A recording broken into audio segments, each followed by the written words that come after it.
Today we're going to go ahead and dial in the adjustable external regulator for the M50 457.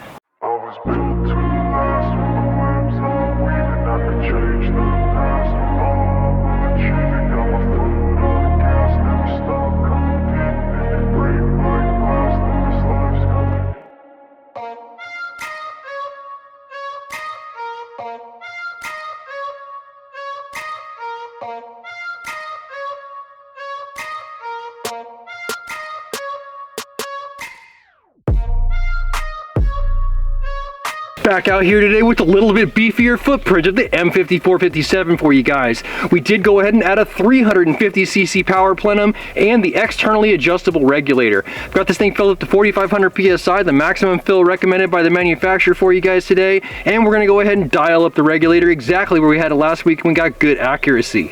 This is how this works, 30 seconds or less. This is your tank pressure, this is your regulator adjuster, this is your regulated pressure. Clockwise is going to make this pressure go down, counterclockwise is going to make this pressure go up. Let's pop the pressure up to where we had it last week and we're accurate with it in the first place. Oh yeah, buddy. Just cranking her right on up. About 3,600 psi, but I've got 3,600 psi on the main tank now. So I'm going to go ahead and fill the main tank all the way up to a maximum fill at this point and see if the regulator bumps up anymore or if I'm where I'd like to be in this pressure range. All right, I really want to keep track of the pressures for you guys. So what I've decided to do instead of topping this up is we're going to tether the main tank and really make the most of our regulator. This big gauge is going to click on first. This fill whip is going to click onto this fill probe. We're going to keep constant pressure in the plenum up front and then go ahead and regulate that down to hopefully get the best accuracy.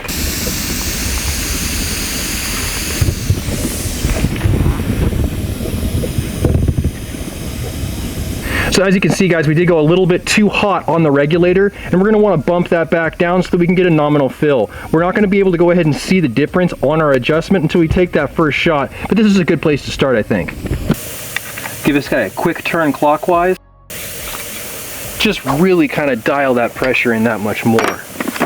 What I'm going to go ahead and do is we're just going to start at 50 yards today. Last week I really got some great grouping at 25 yards, and I think that if I just repeat that for you, I'm wasting your time. Let's go ahead and see if we can get on target at 50 and then make the adjustments necessary to really dial it in.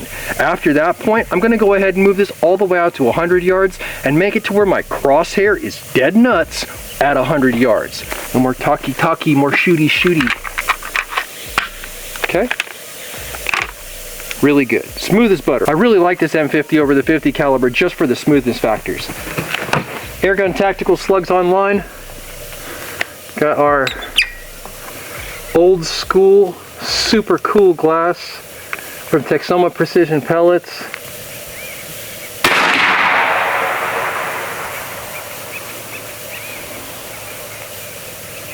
Okay, I'm going to bring that to the left a little bit, but I'm going to actually go ahead and hold the elevation just because of the fact that I do know I'm going to the 100-yard distance. I'm at just about 3,900 psi on the regulator, and I'm at about 4,200 psi on the tank. So I do think I'm exactly where I would like to be, where we established our energy to be really nice and consistent for us last week. More. I felt the whole gun rock like this. I have to redo that for you guys. Okay, so that actually was an accurate imprint. Let's drag it a little bit to the right hand side and then start working our way out to 100 yards. Right target.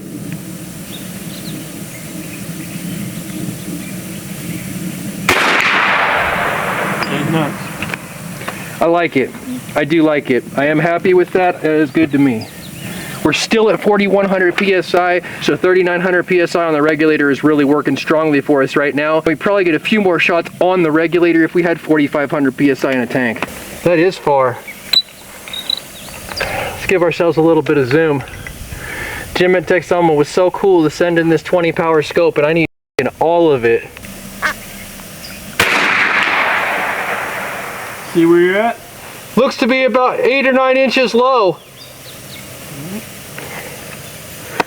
Where's that little thing at? Go up half a turn. No, full turn. F it. New magazine.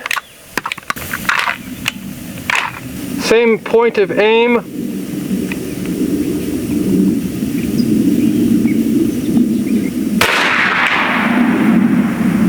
Come down about 4 or 5 clicks. 4 or 5 clicks down. Yeah! Dude! Accuracy.com, bro. Dang, that's super good. Oh, am I in frame?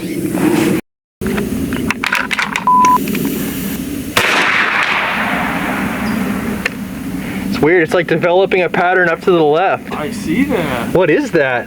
The reg creep? 3,750 PSI on the regulator currently, and we've got what looks to be about 4,000 PSI left on the main tank.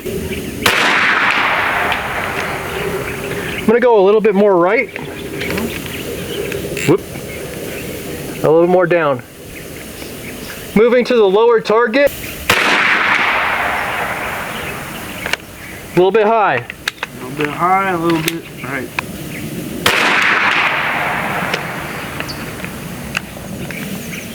Wonder what's going on. Better. Yeah. There you go. Better.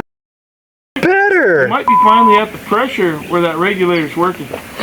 It must be. 4,100 PSI. Let's look at that gauge a little bit closer and show the people at home. Just under 4,000 PSI. I was looking at it incorrectly. So we're just under 4,000 PSI here, and we're looking at just about 3,400 PSI over on the regulated. Creeping. Gotta be creeping, dude. That's so weird.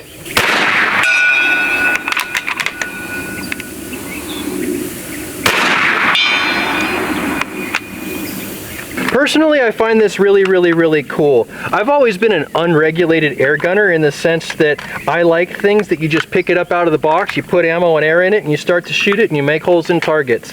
That's pretty much been my entire style. So when you get into a more refined shooting style, like a refined regulator type of an engagement, that's really where your own skill set is going to start to develop those shortcomings if you don't have the experience. And I don't have the experience, right? So regulator creep, you know, spin of the earth, general humidity, sizing my bullets, all these different factors are going to come into play and highlight my own shortcomings the more I try and really become precision out of distance.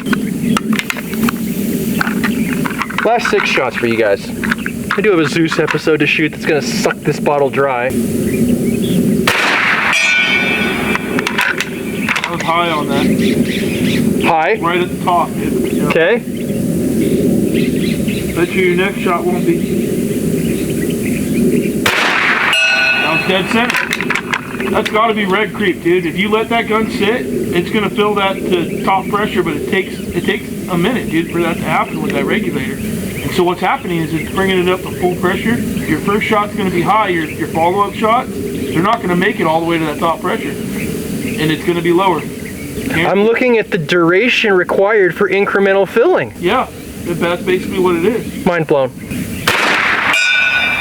And we just sat and you were high again, dude. Yep. Whew.